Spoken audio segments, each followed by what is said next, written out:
Good morning, Bible students. I thought I would try videoing.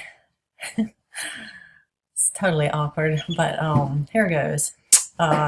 This morning we're going to be talking about the parable of the rich fool. But before we get started, I thought I would show you my new little babies. We have baby chicks outside. Normally I don't bring them in the house, but he wanted to say hello. Purchased 9 baby chicks. They stay outside and they have to be kept warm. If you have a mother hen, they stay warm by hiding up under the mother hen's feathers. It's really interesting. We've hatched a few chicks before, and the mother hen just kind of clucks to them and they all come running to her and they disappear up under her. You can't even see where they are. And so they stay next to her skin and stay warm, and that protects them. If you don't have a mother hen, then you have a heat lamp that keeps them warm and safe until they get all their feathers. Once their feathers are fully out, then they don't need that heat and they don't need the mother anymore. It takes about 6 weeks. And so we have about 9 little chicks out in my pen under a lamp as they're growing. So far, so good. You often lose chicks. They aren't very hardy sometimes. Sometimes things eat them. So far, I've not lost one yet. So this little fella, actually, hopefully it's a female, not a fella. I think this is a barred rock, so it'll be a black and white chicken. Anyway, thought you might enjoy seeing this little fellow this morning. Okay, let's talk about Luke 12, parable of the rich fool. Interesting parable that has a couple of main responses. I have tried to create notes for you to follow and copy into your notebook and think about this parable. All right, so it starts in Luke 12:13. Jesus is responding to someone's making a request of him. And so it's a very strange request. Let's look at it in verse 13. Before we start, I guess we should pray. Do keep sending me your prayer requests. I do want to keep praying for you, and I am praying for you, and hopefully you are praying for each other and for me as well. Let's pray. Father, thank you for your word, your life, and your Spirit's work in us. We ask you to deepen our faith through this time of change, and I pray that you would bring comfort and help and peace to all of our students and families.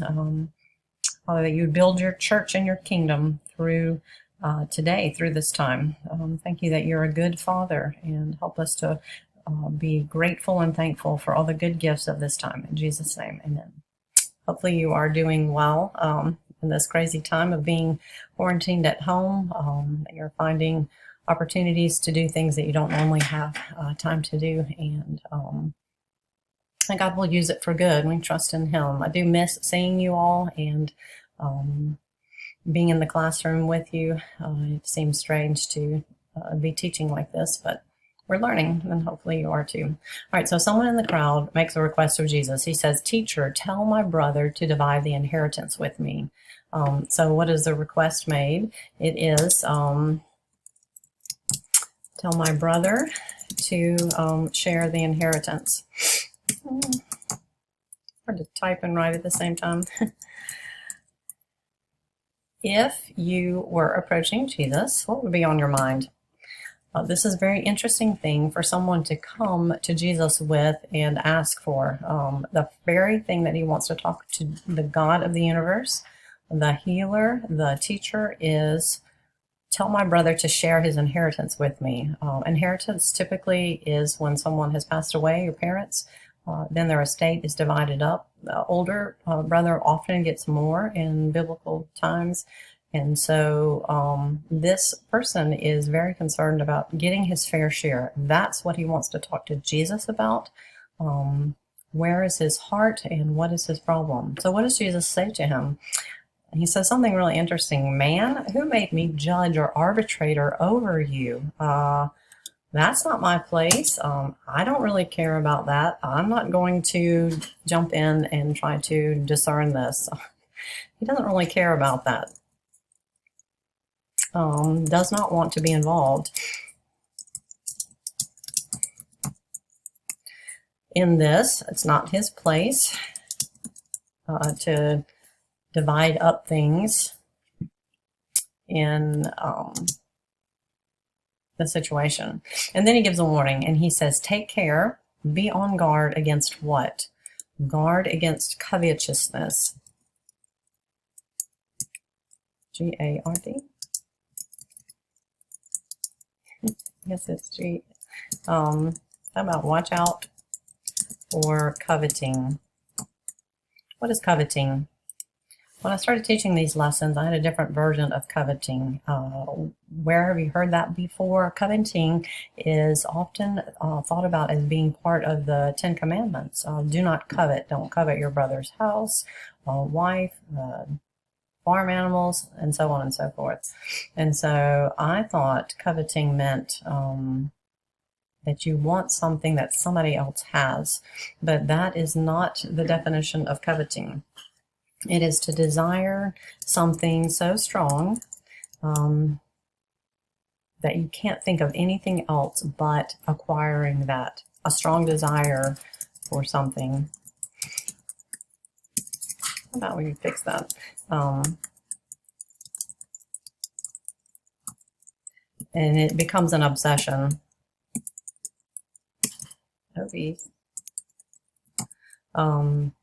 That it is all you can think about. It consumes you. You are not happy because you do not have this desired object that you want it desperately. That is coveting. You are so consumed with having the next thing and feel like it would be the answer to your life. And so Jesus tells us to watch out for coveting. If you think about our society, we are full of coveting, and that is the whole purpose of advertising. Advertising is created to make you want something so much that you can't be happy until you have it. And so we have to examine our hearts. Where's the heart of this man making the request? What did he want so much? He wanted the inheritance, the money, the possessions, that he was so upset by it, that is the thing that's first on his heart and mind, that is what he wants to talk to Jesus about when he has opportunity, rather than so many other things he could have asked Jesus about or learned from him, or very interesting. And so Jesus tells him, watch out for coveting, watch out for this desire for things and possession that overtakes you. And so he tells him a story. That's what Jesus likes to do. And he told him a parable, saying, the land of the rich man produced plentiful. And he thought to himself, what shall I do? For I have nowhere to store my crops. And so the parable he tells, the land produces. He gains wealth, and he has a great harvest. Where does that come from? Well, he probably put in a lot of hard work, but God also provided the rain and the right seasons where the land produces. So it's God's blessing. He didn't do anything wrong or right necessarily. God allowed the land to produce, and he worked hard to receive it. What is his response to this increase? He thinks about it. What shall I do with my increase of this wealth, the best year ever of production? I don't have anywhere to store my crops. And so he gets a plan, and notice how many times he says I. And he says, what shall I do? Number one. And he says, I will do this. I will tear down my barns and build larger ones, and I will store all my grain and my goods. And I will say to my soul, soul, you have ample goods laid up for many years. Relax, eat, drink, and be merry. And so he comes up with a plan, but that plan is centered around what he wants to do. I will do this. I will do that. And the whole part of his plan is, what is the end goal? The end goal is that he will store it all up and have plenty for years to come, so he doesn't have to worry. He can just eat and drink and enjoy life. And so the end result is to enjoy his life and pursue his pleasure. God has a response to that, and he says to him, fool. Why does he call him a fool? Why is this foolish? Because the man has made great plans for his physical life, but he has not thought about his eternal life. Your soul, God says to him, this night your soul is required of you. So he's foolish because he only thinks of physical life. And this is one of Jesus's themes of what our problem is. We do not consider eternity. We only get caught up in our physical lives and pursuing what we want.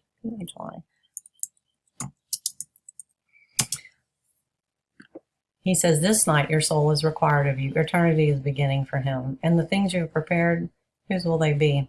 You can't take it with you. And so his main point is, the one who lays up treasure for himself is not rich towards God. So where is your treasure? Where else has Jesus talked about treasure? If you remember, Sermon on the Mount, where your treasure is, there your heart will be also. Don't lay up treasures on earth, but lay up treasures in heaven.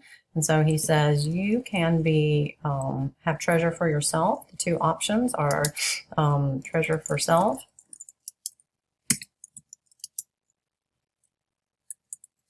or you can be rich towards God.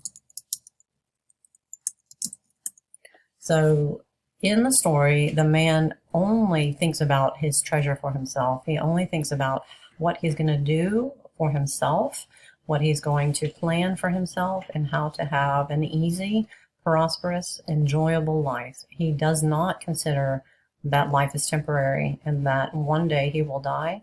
He doesn't think about treasure in heaven. And so, what is Jesus wanting us to think about? The things that we're given in this life do bring enjoyment. That is not the whole purpose of them. They are things in this life are meant to prepare us and cause us to consider eternal life. The man who had his work prosper, that was not anything wrong. God provided the means for it to do well. But what was his intent at making this man's prosperous and successful? He wants him to think about his treasure being eternal and not just physical. Our wealth is a gift from God, and how we respond to it determines and reveals our hearts. It doesn't determine our hearts, but it reveals our hearts. Jesus said, where your treasure is, there your heart will be also. So his increase, his wealth, revealed his heart, that his heart was self-focused, and his heart was only thinking about this life. And so in the last parable that we talked about, we can use our wealth to lay up eternal treasures as we consider what God has us to do with that. What are the things that Jesus talks about as he entrusts physical wealth to us, that we are to use it for good? And so, of course, as he is talking about money, our use of money, we have to spend money on ourselves and provide for our families. But we can also use a portion to give and to be generous and to show that we trust him to provide for us. If we are willing to give away a portion of what he provides for us, it's an act of faith, it's an act of worship, and it also helps us not to become so focused on what we think is ours. Learning to be generous, learning to be good. James tells us we're to be rich in our faith. Matthew 6 again tells us we're to be rich and have treasure in heaven. Jesus was both poor and rich, so it's not necessarily about where you are financially, but about where your heart is and your attitude towards riches. You will find either that you are coveting, wanting more and more and more, it never satisfies, or you're content and grateful for the good things that God has given you. And so today, think about that. Go ahead and do a journal entry. Think about the good gifts that God has given you this week, good gifts that are coming from your time at home, a time of rest. I hope that you are doing well and that your trust is growing in him, that you're taking opportunity to serve and love your family and the people that you're around, and that God will continue to grow you as you trust him. Praying for you guys, and talk to you soon.